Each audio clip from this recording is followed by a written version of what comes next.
তাবলীগী ভাইরা অসন্তুষ্ট হবেন না, একটা দৃষ্টান্ত দিলাম।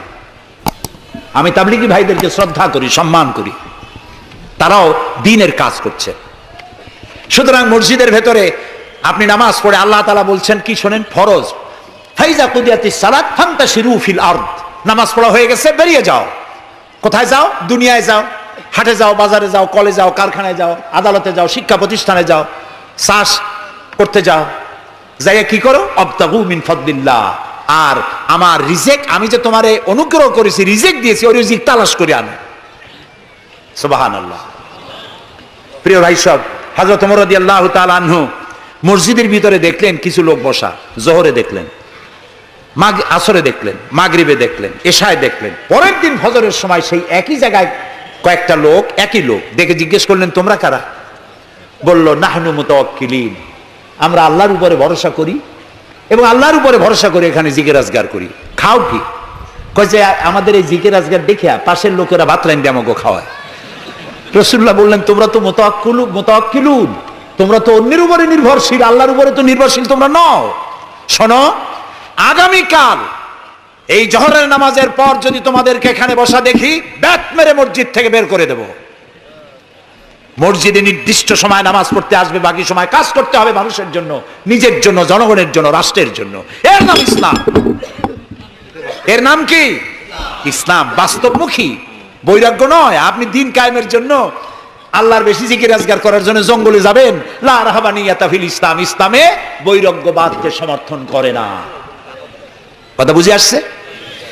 সুতরাং আপনি রাত্রি বেলায়, দিনের কোলাহলপূর্ণ সময়, আপনি আল্লাহর সাথে প্রেম করতে সময় পাচ্ছেন না।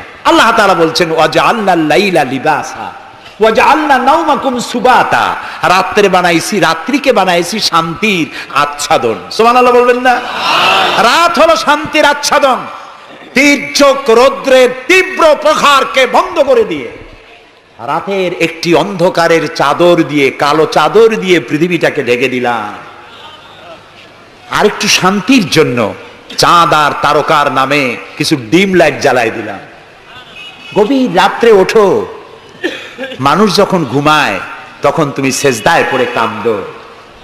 রাসূলুল্লাহ বলেছেন, অনুশোচনা আর অনুতপ্তের এক ফোঁটা পানি নাকের অর্ধেক আসতে না আসতে আল্লাহ তাআলা ওই ক্রন্দনরত বান্দাকে মাফ করে দেন। সুবহানাল্লাহ। এই তিনটি কাজ যে করবে, কয়টা কাজ? তিনটি। এই তিনটি কাজ যারা করবে, তাদখুলুল জান্নাতা বিসসালাম, আখরাজাহু মুসলিম। মুসলিম শরীফের হাদিস। রাসূলুল্লাহ বলছেন, এই তিনটে কাম করো, শান্তির সাথে জান্নাতে চলে যাবে। তাহলে যে জাতির জীবন ব্যবস্থার নাম কি? ইসলাম। আর আমাদের নাম মুসলমান। সব জায়গায় কিন্তু শান্তি, দেখা হইলে সালাম। আল্লাহর নাম কি? শান্তি। আর আল্লাহর এক নাম কি? সালাম আছেন আল্লাহর নাম, আল্লাহর নাম শান্তি। তারপরে নামাজ পড়ে শেষ করার পরই ডান দিকে বাম দিকে কি বলি? নামাজ পড়েও বলি আসসালামু আলাইকুম ওয়া রাহমাতুল্লাহ। জীবনের শেষ নামাজ কোনটা? জানাজা। তার শেষ কথা কি? আসসালামু আলাইকুম ওয়া রাহমাতুল্লাহ। এরপরে মুমিনদের লাস্ট ডেস্টিনেশন দারাকা দারাস সালাম, শেষ জায়গা কোথায়? জান্নাত। এই যাদের ধর্ম, এই যাদের দ্বীন, এই যাদের জীবন ব্যবস্থা, সেখানে আল্লাহর আইন প্রতিষ্ঠার নামে বোমা মারা লাগবে? জবাব দেন। সন্ত্রাসী তৎপরতা করা লাগবে? কোন নবী, কোন রাসূল সন্ত্রাসী তৎপরতা চালিয়েছেন, মানুষ হত্যা করেছেন, এর কোন নজির আছে পৃথিবীতে? আছে? পৃথিবীতে নাই। আপনারা বলতে পারেন, তাহলে রাসূলুল্লাহ যুদ্ধ করছিলেন কেন? নবী করিম সাল্লাল্লাহু আলাইহি ওয়াসাল্লাম যত যুদ্ধ করেছিলেন সব ছিল ডিফেন্সিভ, আত্মরক্ষামূলক। তিনি নিজে যুদ্ধ শুরু করেছেন, এর কোন নমুনা নাই। একটি হাদিস পাওয়া যাবে না যে নবী করিম সাল্লাল্লাহু আলাইহি ওয়াসাল্লাম ক্ষমতা গ্রহণ করার পর সাহাবীদের রাতের বেলায় পাঠিয়ে দিয়েছেন, ওই গ্রাম আমার উপর ঈমান আনে নাই, বাড়ি শুদ্ধ জ্বালায় দাও, হত্যা করো, বলেছেন?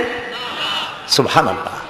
বন্দীরা এসেছে, বন্দীদেরকে তিনি শর্ত করেছেন, বন্দীদের খাবার দিয়েছেন, থাকার দিয়েছেন, আর বলেছেন কোন বন্দী যদি একটা নিরক্ষর লোককে অক্ষর জ্ঞান সম্পন্ন করাতে পারে, স্বাক্ষর দিতে পারে, এই জ্ঞানটুকুন যদি দিতে পারে, এর বিনিময়ে তাকে মুক্তি দেওয়া হবে। আজকে আমেরিকা আমাদেরকে ভদ্রতা শিখায়, বন্দীদের সাথে তোমরা কি ব্যবহার করেছো? আল গারিব কয়েদখানায় কি অসভ্য বর্বরতা তোমরা করেছো! পৃথিবীর ইতিহাসকে ম্লান করে দিয়েছো, সভ্যতার মুখে কালিমা লেপন করেছো। আল গরিব, পায়েতখানার তারা কি করেছে আমি ভাষা দিয়া ভদ্রলোকের সামনে তা উচ্চারণ করতে পারবো না।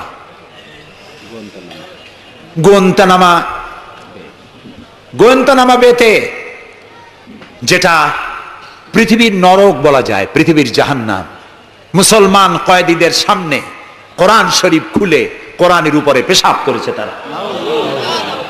একজন মুসলমান হাত পা বান্ধা তার সামনে কোরআনে পেশাব করলে তার অবস্থাটা কি হয়? সে তো আত্মহত্যা করতে চায়, তখন আমার জীবন চলে যাক, কোরআনের অমর্যাদা তো সহ্য করা যায় না। তোমরা তাই করেছো। তোমরা এরাকে 70 বছরের বৃদ্ধা নারীকে দুই পার দুই হাতের উপরে ভর করে গাধার মতো বানাইয়া তার পিঠের উপরে তোমরা চড়ে বাজারে বাজারে ঘুরেছো। তোমরা সেই জাতি, তোমরা নারীত্বের অমর্যাদা করেছো, মনুষ্যত্বের অমর্যাদা করেছো। বাংলাদেশকে গণতন্ত্র শিক্ষা দেওয়ার জন্য তোমাদের আসার কোনো জরুরত নাই। গণতন্ত্র আমাদের কাছ থেকে শিখে যাও, সভ্যতা ভদ্রতা আমার দেশ থেকে শিখে যাও। তোমরা সাম্প্রদায়িক সম্প্রীতির কথা বলো, আমার দেশ থেকে শেখো। আমার দেশের হিন্দুরা রোজার মাসে মসজিদের পাশে যত মণ্ডপ ছিল, মাগরিবের আজানের সময় কেউ ঢোল বাজায় নাই, মাইক বাজায় নাই, ঠিক না? আমার দেশের মুসলমানেরা তাদের সারা দিন রোজা রেখে তাদের গান বাজনা চিৎকারে কান অস্থির হয়েছে, কিন্তু কেউ যে বলে নাই যে ঢোল বাজাইতে পারবা না, গান গাইতে পারবা না, বলেছে কেউ? সাম্প্রদায়িক সম্প্রীতি এখানে তোমরা খুঁজে বেড়াও যেখানে সম্প্রীতি নাই। কোথায় সাম্প্রদায়িক সম্প্রীতি নাই? সব জায়গায় সাম্প্রদায়িক সম্প্রীতি। সব থেকে পৃথিবীর মধ্যে বাংলাদেশে সাম্প্রদায়িক সম্প্রীতি সব থেকে বেশি। দেশের বদনাম বিদেশে গিয়ে এত বলে মানুষ, চিন্তা করতেও কষ্ট হয়। এখন ধোঁয়া তুলেছে দ্রব্য মূল্যের জ্বালায় বাংলাদেশ নাকি শেষ। আচ্ছা ভাইরা, দ্রব্য মূল্য পৃথিবীতে কোথায় না বেড়েছে? তবে আমাকে বলতে হবে, দ্রব্য মূল্যের বাড়ার কারণে বরিশালে না খাইয়া মরছে কয়জন? আমি আপনার কাছে হিসাব চাই, বলেন। মরেছে একজনও? বাংলাদেশে মরছে একজনও? দ্রব্য মূল্য বাড়তে পারে, কিন্তু ক্রয় ক্ষমতাও তো বেড়েছে মানুষের, আলহামদুলিল্লাহ বলেন। আমি তো সেদিন আমার পিরোজপুরে দেখলাম এক রিক্সাওয়ালা, তার বাড়িতে শামিয়ানা টানানো। আমি জিজ্ঞেস করলাম এই বাড়িতে কি বিয়ে নাকি? বললো যে একটা রিক্সাওয়ালা অমুক, তারা চিনলাম, তার বাড়িতে বিয়া। সে বিবাহের জন্য পাড়েরহাট বাজার থেকে, ডেকোরেটর থেকে চেয়ার ভাড়া করে এনেছে, শামিয়ানা এনেছে, সেজন্য ধার কর্য করতে হয়নি, সে পয়সা পেয়েছে, তার কাছে পয়সা আছে। বিজিডি, বিজিএফ, তারপরে বৃদ্ধ ভাতা, বয়স্ক ভাতা, এরপরে মুক্তিযোদ্ধা ভাতা, উপবৃত্তি, টিআর, কাবিখা, বিভিন্ন রকমের বিভিন্ন পদ্ধতিতে মানুষের দুয়ারে ক্রয় ক্ষমতার জন্য সরকার টাকা পৌঁছে দিয়েছে। যদি 4-5 বছর আগে সে কত পাইতো আর এখন কত পায়? সেটাই কথা। 1 টাকা যখন চাউলের সেট ছিল তখন মানুষ না খেয়ে মরতো, এখন 20-22 টাকা, তা তো না খেয়ে মরছে না। আলহামদুলিল্লাহ বলে, আলহামদুলিল্লাহ বলে। সুতরাং এই সব বাজে কথা বলে মানুষকে বিভ্রান্ত করার কোনো সুযোগ নাই। যাক, এটা আমার পয়েন্ট না। আমার পয়েন্ট ছিল আল্লাহর আইন প্রতিষ্ঠার জন্য বোমা মারা, সন্ত্রাসী তৎপরতার কোনো সুযোগ নাই। আজকে যারা বোমা মারতেছে, এই যে জালকাঠি মারলো না, কয়জন মারছে? 2 জন। যেটা মারলো এইখানে বসে তারে পুলিশে ইন্ট্রোগেশন করতেছিল। ইন্ট্রোগেট করার সময় তারে জিজ্ঞেস করলো তুমি মারলা কেন? কয় যে আমি আল্লাহর আইন প্রতিষ্ঠা করতে চাই, সে আল্লাহর আইনের বিরুদ্ধে অবস্থান নিয়েছে, বিচার করে, সেই জন্য তারে মারছি। আচ্ছা, বিচারকরা কি আইন তৈরি করে? জবাব না দিলে বুঝবো কি আমি? আপনারা সবাই শিক্ষিত, সিটি কর্পোরেশনের লোক, জবাব দিবেন ঠাস ঠাস করে পুরুষের মতো। বিচারকরা আইন বানায়? তৈরি করা আইনের উপরে তারা ডিসিশন দেন। এই যে আইনজীবী 2 জন 2 পাশে আমার বসে আছে, ওনরা যে পার্লামেন্টের মেম্বার,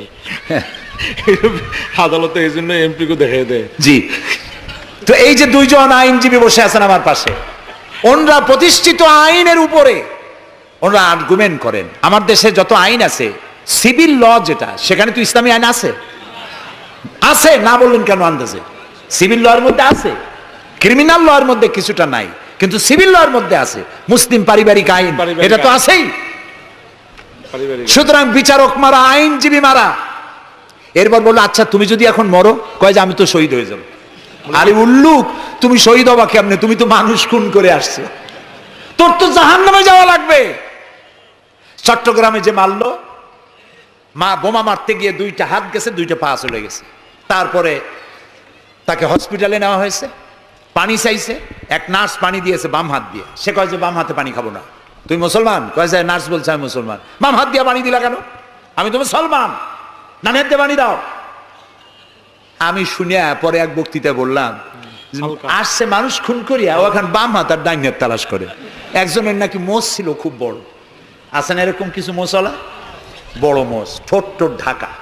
কিছু কবি বুদ্ধিজীবী এরা কোন রকম বুদ্ধিজীবী হইতে চাইলে এরকম একটু মোষ টোষ বড় থাকা লাগে, চুল টুল 5-6 মাস কামায় না, এরকম একটা অবস্থা। আর মাথাটা ইন্টারন্যাশনাল এয়ারপোর্ট, চুল টুল নাই, স্টেডিয়ামের মতো, চতুর্দিকে কিছু দর্শক আছে, মাঝখানে খালি। তো এইরকমের একজন মোষওয়ালা, ঘন মোষ, এত বেশি মোষ যে